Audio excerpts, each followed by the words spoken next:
Our future and our destiny is in space, within a greater community of intelligent life in the universe. That's where we're heading. That's where we must go. We're not going to go there through our own explorations in space. We're going to enter this greater community because other races are intervening in the world and are visiting the world and are active here.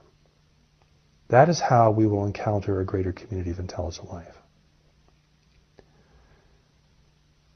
But this reality of contact must serve humanity. It must occur for humanity's best interests. It must be ethical from our standpoint, or we're simply being manipulated and undermined by foreign powers who will not reveal their presence or intentions to us, and who in so many ways have been giving a false impression of who they are and why they're here, promising people free energy, promising people fulfillment, promising peace, promising wise leadership, convincing certain people whom they are focused upon to believe that only they can lead humanity forward into a greater future. The contact that we're experiencing today is not ethical because it represents an intervention, a forced entry into our world without human awareness, without human permission, without human agreement. It does not matter that some individual in government or some other network of power gave their permission, because they can't speak for all of humanity. In fact, there is no one who can speak for all of humanity currently.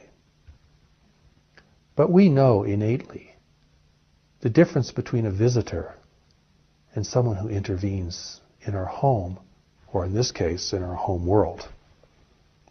We know what deception is like. We know that when activities are carried out in a clandestine manner, that secrets are being kept from us, and that their impact upon us is beyond our recognition. We have learned over time to suspect such activities and to not hold them in trust or confidence. Humanity is the native peoples of this world. History has taught us that intervention is always carried out for self-interest. And when native peoples are discovered by intervening foreign powers, it is almost without exception to their detriment, leading to their submission and sometimes to their complete destruction. This is what history and nature has taught us about intervention. And intervention is unethical. It's a forced entry. It's a violation. And the Allies of Humanity Briefings reveal that all the extraterrestrial races who are here in the world today, interfering in human affairs, are part of this intervention. There's no good ETs and bad ETs present in the world. And the reason for that is if our real allies came here, they would know that we could not tell friend from foe, and that their presence here could only confuse us even more about how to regard visitation and how to respond.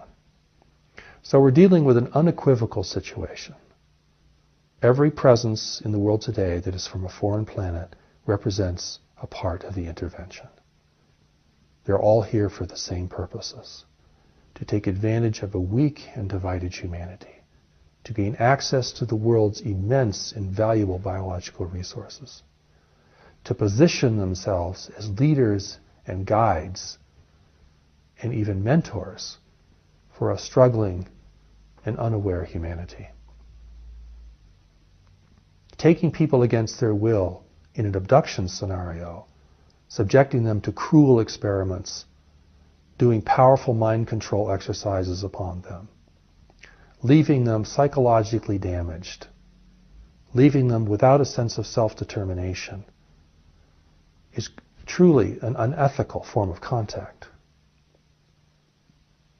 And when you begin to look at the activities of the intervention as they're revealed through the Allies of Humanity Briefings, you begin to see that this really is an attempt to undermine and to gain control of human awareness and human understanding. And that this is being done without the use of military force, but through the power of persuasion, inducement, and intimidation. People are either encouraged to believe and to give their power over to this foreign and mysterious intervening races, or they're intimidated, thinking that they have no possibility of resisting. Either way, people are led to be acquiescent and to not exercise their power and authority as the native peoples of the world. The contact that we're experiencing today is unethical. But for it to be ethical, we have to establish our own rules of engagement and our own ethics of contact. The Declaration of Human Sovereignty, which is a beautiful document that has been created by people who have been inspired and illuminated by the Allies of Humanity Briefings, is giving us an idea of what a declaration of human sovereignty, a declaration where we are demonstrating what ethical contact is to us, would actually look like. And this can be read through the Allies of Humanity internet site. It's a very important document, and it gives us power and authority and self-determination in the universe. The world today is diminishing human authority, diminishing human self-determination. Hopelessness is growing everywhere. People feel diminished. They feel they have no power to respond. They feel oppressed, controlled, and manipulated by human authority figures and institutions of government, religion, and commerce. But really, humanity has a great power and a great spirit. And we have to reclaim that power and spirit if we're going to be powerful in the universe, if we're going to be recognized and respected by other powerful nations. At present, we're weak and divided stewards of this planet, and we are not garnering respect. In fact, it is our destruction of the natural environment that has brought this intervention to our shores. And now we have to face this and deal with it. It is a war of persuasion and a war of ideas and a war of will.